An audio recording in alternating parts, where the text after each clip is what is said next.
오직 나의 나 된 것은 하나님의 은혜입니다. 아멘. 다 함께 사도신경으로 신앙을 고백합니다. 나는 전능하신 아버지 하나님 천지의 창조주를 믿습니다. 나는 그의 유일하신 아들 우리 주 예수 그리스도를 믿습니다. 그는 성령으로 잉태되어 동정녀 마리아에게서 나시고 본디오 빌라도에게 고난을 받아 십자가에 못 박혀 죽으시고 장사된 지 사흘 만에 죽은 자 가운데서 다시 살아나셨으며 하늘에 오르시어 전능하신 아버지 하나님 우편에 앉아 계시다가 거기로부터 살아있는 자와 죽은 자를 심판하러 오십니다. 나는 성령을 믿으며 거룩한 공교회와 성도의 교제와 죄를 용서받는 것과 몸의 부활과 영생을 믿습니다. 아멘. 하나님의 말씀은 출애굽기 22장 1절에서 4절 말씀입니다. 사람이 소나 양을 도둑질하여 잡거나 팔면 그는 소 한 마리에 소 5마리로 갚고 양 한 마리에 양 4마리로 갚을지니라. 도둑이 뚫고 들어오는 것을 보고 그를 쳐 죽이면 피 흘린 죄가 없으나 해 돋은 후에는 피 흘린 죄가 있으리라.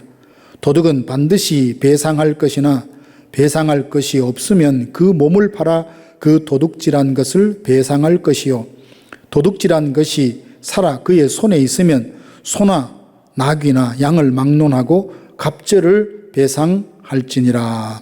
아멘. 모든 사람들은 행복하고 안전한 세상을 꿈꿉니다. 그러나 현실은 그렇지 못합니다. 불공정한 일들이 자주 일어나고 억울함을 당한 사람들이 점점 많아집니다. 모두가 행복하고 안전한 세상을 만들려고 하면 내 재산과 생명이 소중하듯 다른 사람의 재산과 생명도 소중히 여기고 지켜줄 줄 알아야 합니다.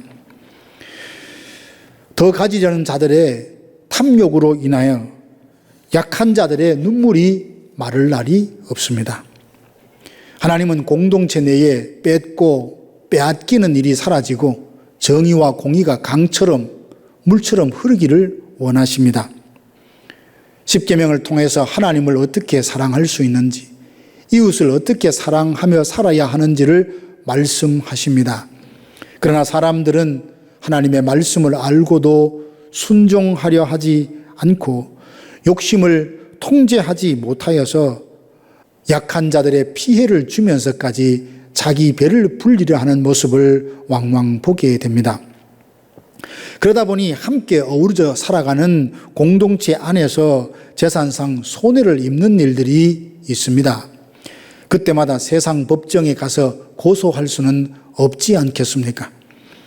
하나님은 공정한 세상, 정의가, 공의가 강같이 흐르는 세상을 원하시며 혹 다른 사람의 재산에 피해를 입혔다면 적절히 배상하라 하십니다. 먼저 도둑질로 남의 것을 훔쳤을 때 반드시 배상하라 하십니다. 도둑을 맞았을 때 2가지 경우가 있을 수 있습니다. 하나는 훔친 짐승이 아직도 살아서 자기 수중에 있는 경우이고 또 하나는 잡았거나 팔아버린 경우가 있습니다. 훔친 짐승이 자기 손에 있다면 갑절로 배상을 하고 잡았거나 팔았다면 훔친 것의 5배를 배상하라 하십니다. 배상에 대한 법률을 정하셔서 부당한 방법으로 남의 재산을 빼앗지 못하게 하십니다. 세상에서는 결과가 수단을 정당화할 때가 있습니다. 비록 수단과 그 과정, 방법이 정당하지 못해서도 자기 목적을 달성했다면 과정과 방법은 미화되고 정당화될 때가 있습니다.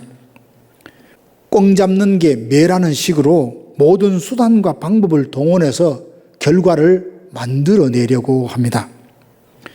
그래서 마치 세상은 치열한 경쟁에서 살아남기 위해서 온갖 편법과 불법을 동원해서라도 원하는 것을 얻고자 하는 전쟁터를 방불케 합니다. 공정하게 판결해야 될 법관들마저 뇌물을 받고 힘 있는 자들의 편에 서서 구분 판결을 하고 있으니 유전무죄, 무전유죄라는 말이 끊이지 않고 일어납니다. 그러나 하나님은 결과만 보시는 것이 아니라 과정과 동기까지 살피십니다. 아무리 상황이 급하다 할지라도 도둑질과 잘못된 방법을 동원하여 원하는 것을 취한다면 이는 결코 정당화될 수 없습니다. 사람들은 물질이나 물건만 훔치는 것이 아닙니다. 다른 사람에게 돌아가야 될 기회나 지위나 명예를 부당한 방법으로 자신이 취한다면 이 또한 도둑질에 해당됩니다. 사람은 외모를 보지만 하나님은 중심을 보십니다. 그 중심에 악한 동기를 갖고 잘못된 방법으로 얻었다면 그 결과물은 하나님께 기쁨이 되지 못하고 복일 수 없습니다. 부자가 되고 높은 지위에 올라 영향력을 갖게 되는 것은 분명 축복입니다. 저는 모든 성도들이 부자가 되고 영향력이 있는 지위에 오르게 되기를 원합니다. 그러나 결과뿐 아니라 과정과 동기도 깨끗해야 합니다. 우리 모두 깨끗한 부자요, 경건한 부자요, 하나님이 인정하시는 부자가 되시기를 바랍니다. 남의 노동력을 착취하거나 도둑질이나 부당한 방법으로 취한 재물로 부자가 되었다면 그 부유함으로 하나님께 영광을 가리울 것입니다. 가난한 자들이 제때 삭슬 받지 못하여 부르짖으면 하나님은 그 소리를 들으시고 갚아주신다 하십니다. 부자가 되되 깨끗한 부자, 자신의 재물에 대하여 부끄러움이 없는 부자가 되십시오. 혹 눈앞에 있는 이익에 마음이 빼앗겨서 자기의 힘과 지위를 이용하여 누군가에게 돌아가야 될 기회, 명예, 재물, 이런 일이 빼앗은 일이 있다면 회개하고 적절히 배상하여서 죄책감으로부터 자유하십시오. 하나님 앞에서 양심에 부끄러움이 없어야 마귀의 참소를 이길 수 있습니다. 하나님은 과실로 인한 피해도 배상하라 하십니다. 소나 양이 남의 밭에 들어가 애서 가꾼 농작물에 피해를 입혔다면 자기 밭에 가장 좋은 것으로, 자기 포도원에 가장 좋은 것으로 배상하라 하십니다. 불을 잘못 다루어 다른 사람의 밭에 불이 옮겨 붙어서 아직 낯가리나 거두지 못한 곡식에 피해를 주었다면 부주의함과 과실로 인하여 발생한 피해에 대하여 적절히 배상하라 하십니다.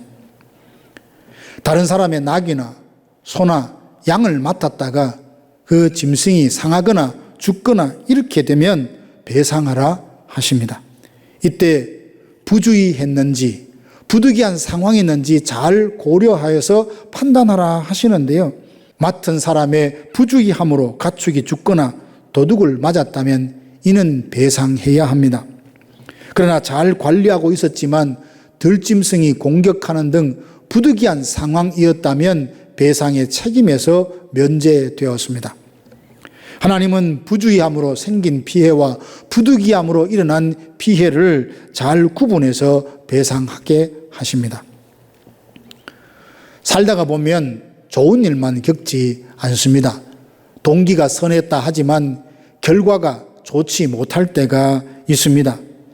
의사가 사람을 살리기 위해 수술을 했지만 의료 과실로 인하여 환자가 더 큰 어려움을 겪는 경우도 있습니다.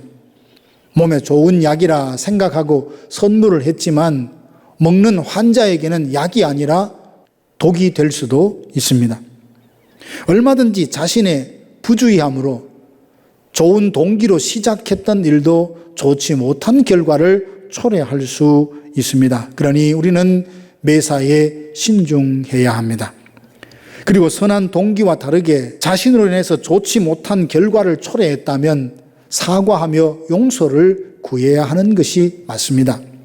가끔 보면 가해자가 피해를 입은 사람에게 용서하기를 강요하는 무례한 행위를 하는 것을 볼 때가 있습니다. 가해자에게는 사과하고 배상할 책임이 있을 뿐 그 일에 대하여 용서해야 할지 말지는 피해를 입은 사람의 몫입니다. 그러니 부주의함이나 과실로 인하여 혹 누구에게 원치 않게 재산상이나 마음에 정서적으로 피해를 입힌 일이 있다면 정중히 사과하고 그 일에 맞는 적절한 보상이 뒤따르는 것이 옳습니다. 만약 피해를 입은 사람이 긍휼을 베풀어서 용서하면 감사함으로 받으면 됩니다. 사랑하는 성도 여러분, 혹 자기의 부주의함이나 과실로 인하여 누군가의 재산상에 피해를 입힌 일이 있다면 하나님은 적절히 배상하라 하십니다. 오늘 하루 자신을 돌아보며 나의 과실이든 부주의함이든 누군가에게 물질적, 정신적 피해를 입혔거나 그 사람에게 돌아가야 될 기회나 명예에 해를 끼쳤다면 적절한 방법으로 배상하여 사단의 참소로부터 자유함을 얻는 모든 성도들이 되시기를 바랍니다. 기도하겠습니다. 지금은 우리 구주 예수 그리스도의 은혜와 하나님 아버지의 크고 놀라우신 사랑하심과 성령의 위로교통 충만케 하심이 서로 돌아보아 사랑과 선응을 격려하며 공동체에 공의와 정의가 강처럼 흐르기를 소망하며 그 삶을 꿈꾸며 살아가는 모든 성도들 머리 위에 이제로부터 영원토록 함께 있을지어다. 아멘.